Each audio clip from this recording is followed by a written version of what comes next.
going to start again with part 2 of this Building Plans Examiner test B3 tutorial. We're going to go with means of egress, see where we can get through after chapter 10, but at least do chapter 10. One thing I noticed when I was going over the video is I didn't show you the website. Here's the website, catchsunlight.com, QFPE. And everything's the same. I was just showing you a local copy of that HTML. But here's your BPE and commercial building inspector quizzes. So this would be for Building Plans Examiner and for commercial building inspector. So you can do both B3 and B2 on this. So what we're going to do, let's jump into quiz 10. Let me see. Let's start. I'd like to actually start with those references. Looks like, where is it at? So one thing on this, I use a script. Unfortunately, the way the script's coded, I have to put a comma if it's more than 3 digits. It's really lame. That's why the comma's there. But let's just start off by looking at chapter 10 by examining it through the lens of this exam. So slope surfaces shall be used in the means of egress where changes in the elevation is less than 12 inches, 1003.5. I come over here, 1003.5. So just to show you. So this is where we're going to start. Let's go ahead and jump into this. Means of egress, 7 feet 6, except for mezzanines, it's 7 feet. Headroom is always 80 inches. Let's see here. I've gone through twice now, one in fire inspector and one in commercial building inspector explaining this. Just keep in mind this is really flexible. These are numbers. I'm going to go into more detail right now. So I've explained before, the General Services Agency, GSA, did a 2009 audit of government facilities where they determined that their business occupancies were 150, not 100. So where's business occupancy? I can't see it. I imagine you could see it if you're looking at it via the video. But what I'm getting at, business area is 100. Now, if you look at the 2018, 2021, etc., it's 150. If your AHJ or whoever ever pushes back that somehow these are set in stone, use this example. Show them 100 versus 150. You can, the 150 now, the 100 formerly in 2015, but the 150 now for business occupancies, that is, it's 150 people or square feet per person. So what I'm saying is you can always go to a smaller area per person if the means of egress supports it, down to 7 square feet per person. And if you read carefully this section, it explains this is a minimum, okay? So there it is right there, 7 square feet per person. So just keep that in mind. Don't freak out. People always think this is set in stone, and it's not. It's a very common error I see made. Okay, so let's just run through this. I've explained in 2 other videos the importance of requiring 2 exits versus having 2 exits. As soon as you're required, you may have a room with 2 exits or more, but if it doesn't exceed these values, it doesn't require 2 exits. But as soon as you require 2 exits, then you have to have emergency lighting and you have to have emergency power, exit signs. So all that's invoked if you are required to have 2 exit signs. And there's also other places that require 2 exits, such as, power room, switchgear room. Here it's boilers. I'm trying to think where this refrigerator room. Keep in mind, machinery room is a very specific definition of the IMC. Don't get duped by that. But there's also a requirement somewhere for electrical rooms. Maybe that's NFP 70, but regardless, just look at this. This is whether or not something requires 2 doors or not. So we're just going to jump through this. Sorry, I'm looking at other stuff. Just basically make the notes based on my highlights, and you'll be good when you go through the online quizzes that I created, which will prep you for actually taking the B3 and also the B2. You can take the B2 based on this. It's really all the same stuff. They'll have some drawings on this, just a few drawings on the B3, BPE, but even if you miss the drawings, you're still going to be fine if you know the code. It's really not a big deal. So yeah, right now, I'm not going to talk about all this stuff. Let's just go through and get this done and see if we can crank out some of this. If I see something I've not already covered in some of the other videos, if it's important anyway. I mean, obviously everything's important, but there's just some stuff that is more important than others. I told you before, you can't have sticky notes like that if you go into the test. You have to have rigid tabs. If you have sticky notes like that, they'll flag you and say you can't use your book. You also can't have like a whole bunch of text written in your book, like practice questions, stuff like that. They'll flag that as well. But this kind of text isn't a problem.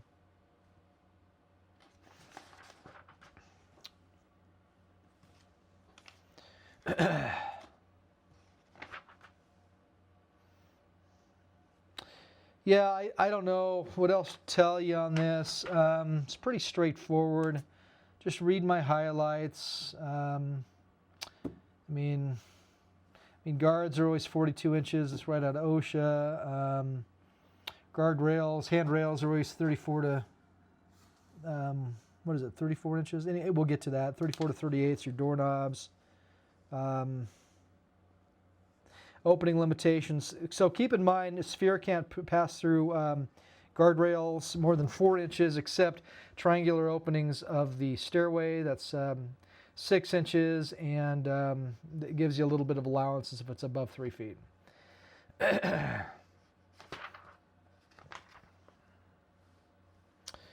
I've explained this before. Keep in mind, like a sprinklered B occupancy is 300 feet, but keep in mind, like these numbers, you can expand these for like certain occupancies, like F2 and S2 and U, and they're 400, but you can expand these even further, like an F1 and stuff, if you meet certain requirements of ceiling heights.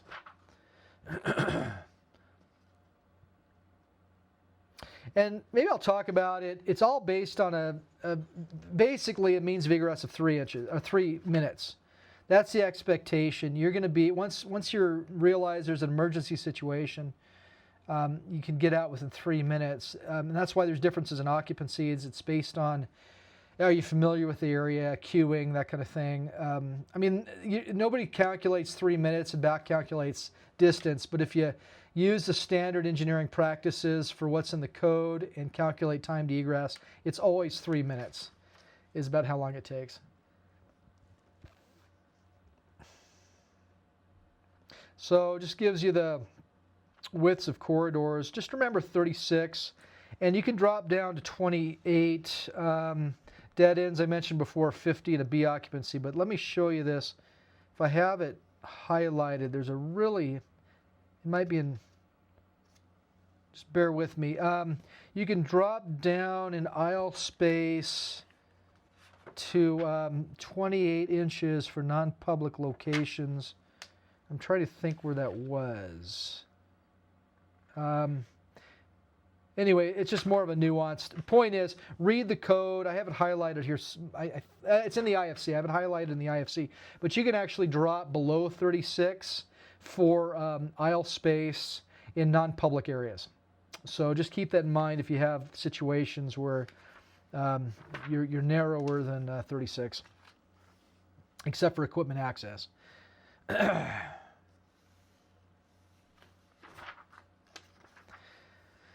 Just look at the definitions for exit passageways. I brought that up multiple videos, multiple times. Horizontal exits, able to separate buildings into different fire areas. Assembly occupancy. If you have assembly occupancies, you're going to go to the normal means of egress, but always come back to 1030 because it's going to give you specifics for like row seating and stuff like that. So you need to know that. And then, of course, your emergency escape and rescue, 5.7 square feet, 24 inches, and 20 inches. Where's it at? It has different values, but anyway, I'm not going to read it all. 24 inches and 20 inches. There it is. So there's certain exceptions where you don't need this, so just read it in different sizes depending on what floor you're at. But I got to get, okay, let's just jump through this now. I'm going to go a lot more in accessibility when we do Accessibility Plans Examiner. I'll get that. I have that test written, but I just have not published it. I think I did that with the 2021 codes. So I will show that at some point. I think it was the 2021 codes. But just take a look. These are the things that were on the Building Plans Examiner that you should be aware of. It goes a lot more in depth in Accessibility Plans Examiner and Inspector.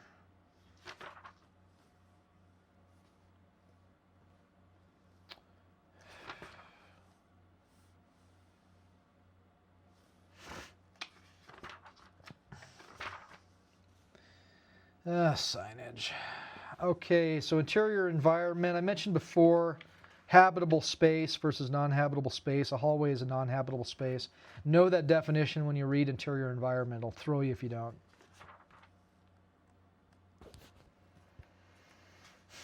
Magic number, always know it's 68 degrees Fahrenheit at 3 feet. They're going to nail you in the IMC as well as both, all B1, B2, B3. They'll always ask that.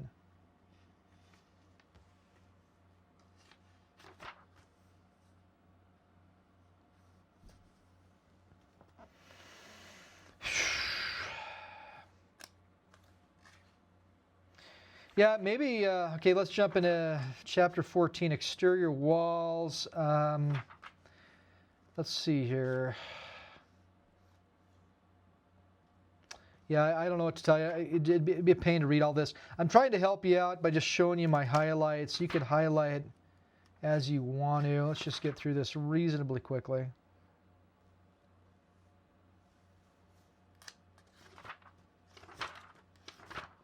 Okay, roof assembly is class A, B, and C, non-rated. That's going to come up. A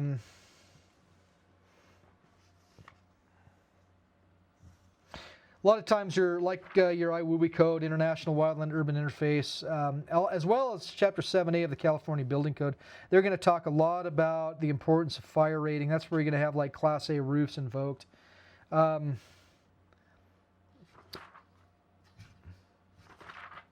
But here it's pretty straightforward. It's not really a big deal what we're looking at. Roof slope, wood shingles. You get a lot more of this on B1, but 4 and 12 for wood shakes. So you have to have a slope greater than 4 and 12, or not less than 4 or 12, excuse me, for shakes. And then what is it for, just know this, I think it's like 3 and 12 for asphalt. And anyway, there's different applications here. Wood shingle and shake installation, shakes, wood shakes. Let's see here.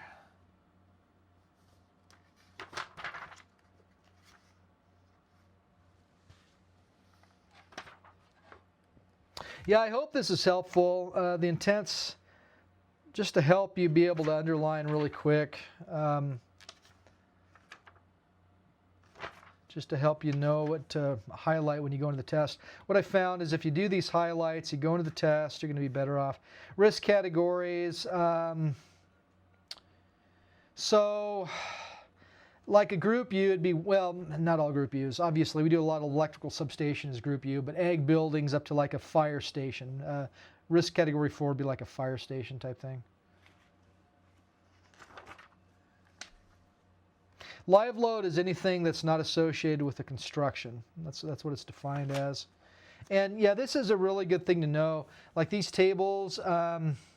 So if you like let's see, let's get some, like residential, like a living room is 40 PSF. That's what you're designing to. Typically, bedrooms would be like a 30 PSF.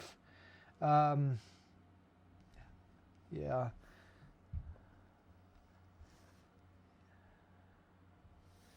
Okay, let's see here. Yeah, just know those tables. There's nothing really that sticks out that I need to tell you on this. Let's see, 50 pounds per linear foot or 200 pounds, right? Yeah, there's 200 pounds there for your handrails. You do need to know that. Okay, greenhouses. This is where it talks about that. Design a minimum, so it's a minimum of 12 PSF live load, but what is the ordinary roofs, awnings, and canopies? Yeah, you'll see 12 PSF come up a lot, like greenhouse, other, a bunch of stuff. Just keep that in mind. Landscape roofs are 20 PSF.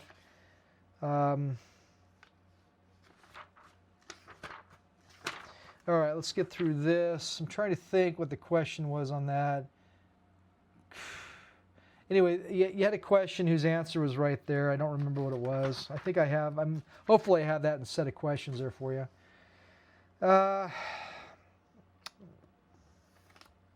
Wind speed conversions. Yeah, there was a question here, but I don't remember exactly what it was. I'm guessing they give you the ultimate wind speed, and you're calculating the the ASD one.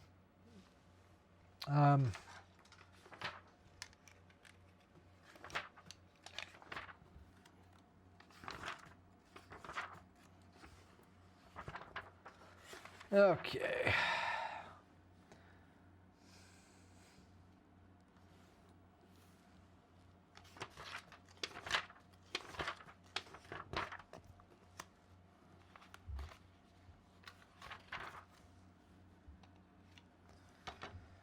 So you have seismic design categories as well as risk categories.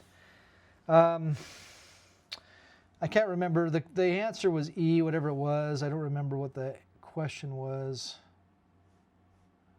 Anyway, just obviously just highlight that. Reference 1604.5. Okay, special inspections. We touched on that for the CBO already with a special inspection manual. Corresponds with Chapter 17 here.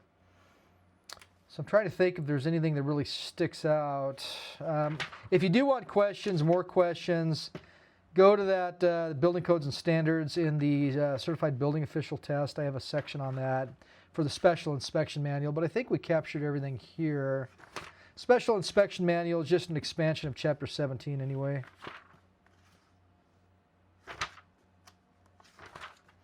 Okay, soils and foundations. Let's see here.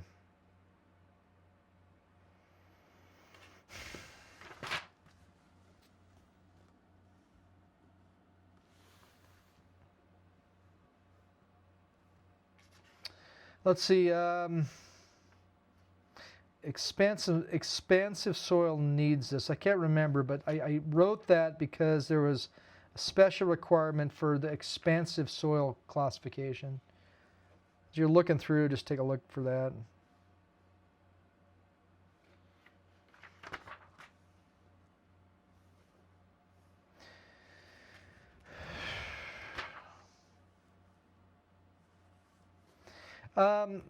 So yeah, actually I was surprised with how many questions I had on the test. Well, I had a couple, 3 maybe. I don't remember exactly on the test, but it was, there was more than one, and I was surprised by that. So let's just take a look really quick.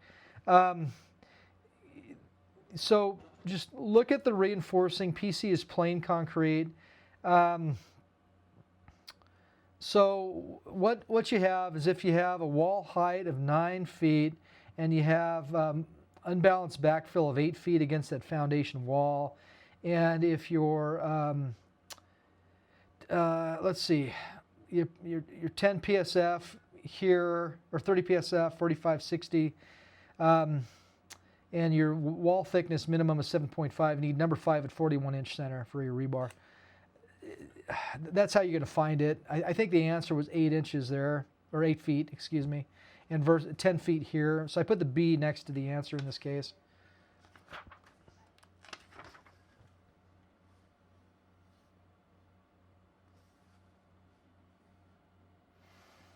Okay.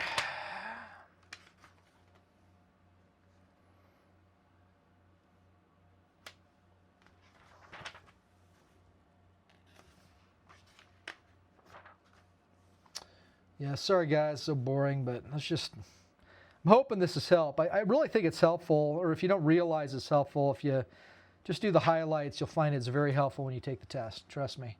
Otherwise, you'll be looking all over for the stuff and you won't know where the heck it is, and this will help you with those practice exams that I created for you. But staring at it in silence as I go through this, probably is not much fun.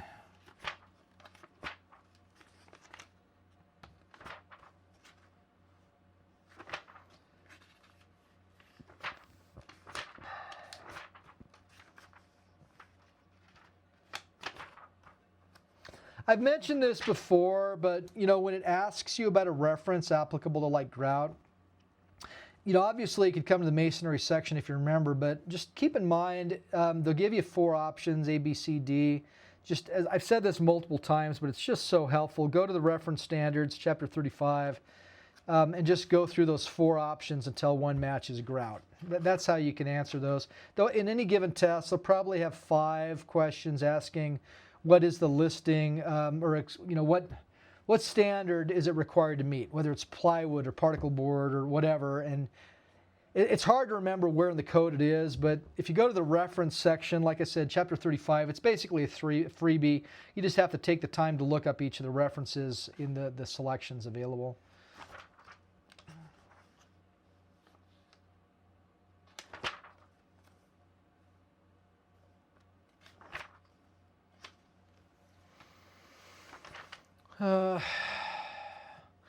It's funny. I think the exact same question from B2 was on B3 here. I already went through that when I talked about the other video, but they gave you a couple options in terms of opening area for chimneys, and you could use the table here, or tables. But anyway, I'm pretty sure I had a question the B3 test exams for you to go over that. So right there's a standard. You could also look up that in chapter 35, save you some grief.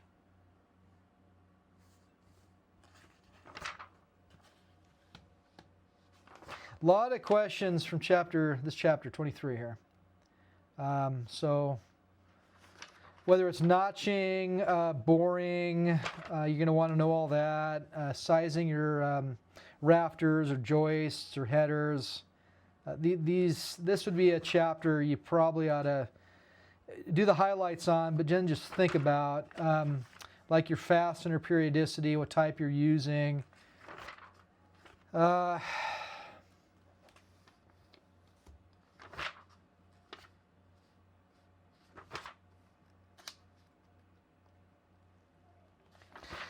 By the way, just for your awareness, building codes and standards, that test that I put on that website, it used the same IBC 2015 version. I'm pretty sure I did that in 2015. I think I did. So some of these would be applicable for that test as well. So if you're going to go through this for Building Plans Examiner, you could actually take the building codes and standards as well for your certified building official. You'd be able to knock off both. So I think by going through this, you could do B2, B3, and your BC test. Well, most of the BC test. There's some other references on that. Quite a few, actually. It's crazy how thick that BC test reference section is.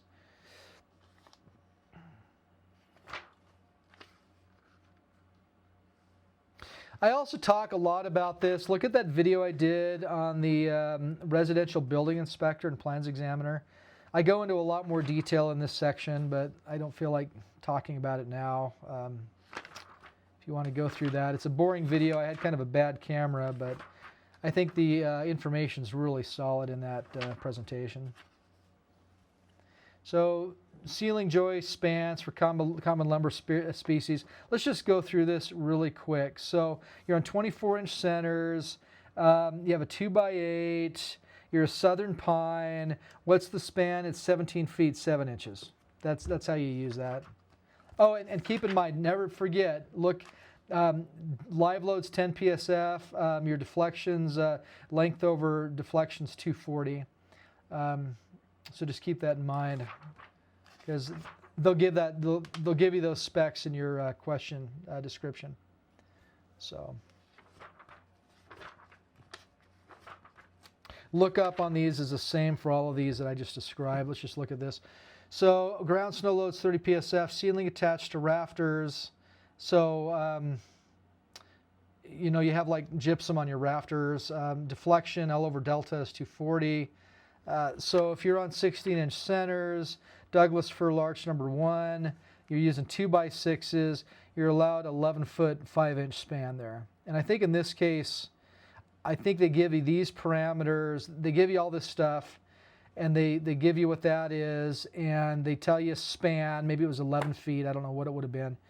And then you come over here, and and they say it's a Douglas fir larch #1, and you're asked, well, what center to center distance do you use? In that case, it was 16. That's what they're looking for.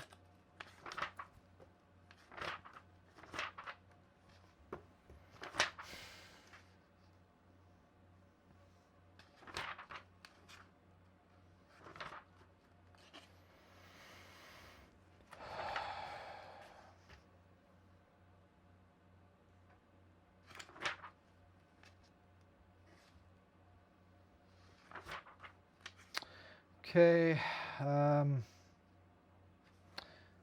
can't remember 3/8. What was the deal with 3/8? 3/8 is your minimum sheetrock, but I have that highlighted.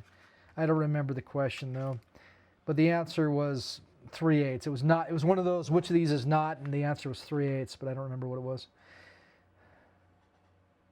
So foam plastic insulation.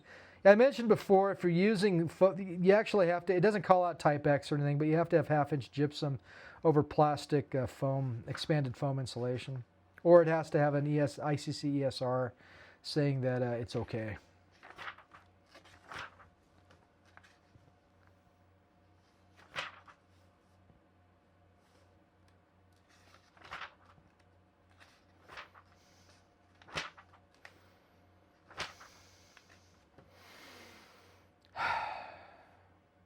So a lot of this, what you're going to find in the IBC, a lot of this is the same as what's in the IPC or the IRC. It's replicated in multiple codes. So this is how you're sizing all your, how many toilets you need or water fountains, that kind of thing.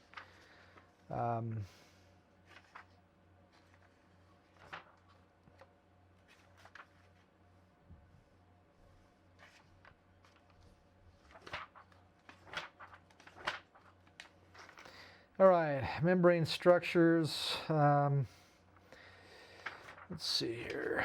Temporary structures.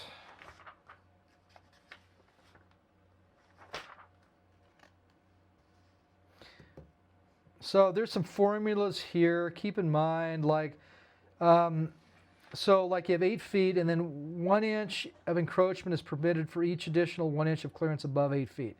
So you're basically applying a formula to this to determine how like a balcony or something can extend out on like a road or something or sidewalk.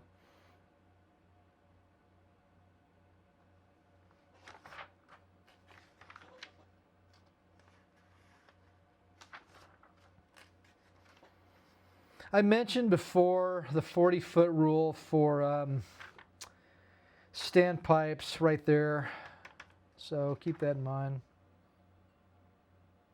And 4-foot walkways, keep that in mind. Even though code calls out 36 inches, if you're fewer than 50 people for aisle and corridor width, in construction zone, it's actually 4 feet. So it'll throw you a little bit if you don't know that.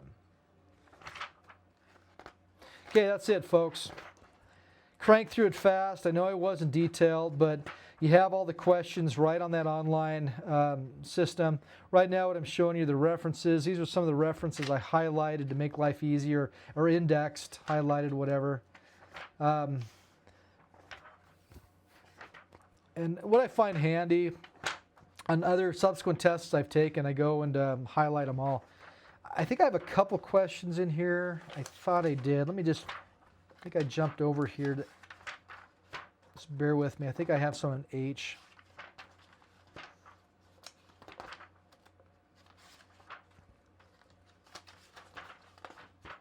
Okay, there you go. So signs in terms of depth for your mounting, maximum heights of your roof signs. So a couple things were asked from H. I think that's it, folks. I think we got it. So tell me how you do on the test.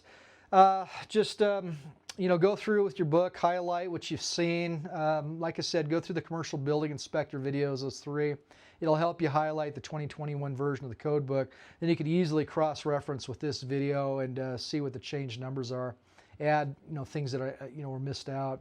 Take those tests, the Building Plans Examiner B3 tests I have online. Take those 4 times. I think there's great crossover between this and B2. So anyway, good luck to you. Thanks for watching. You have a great day.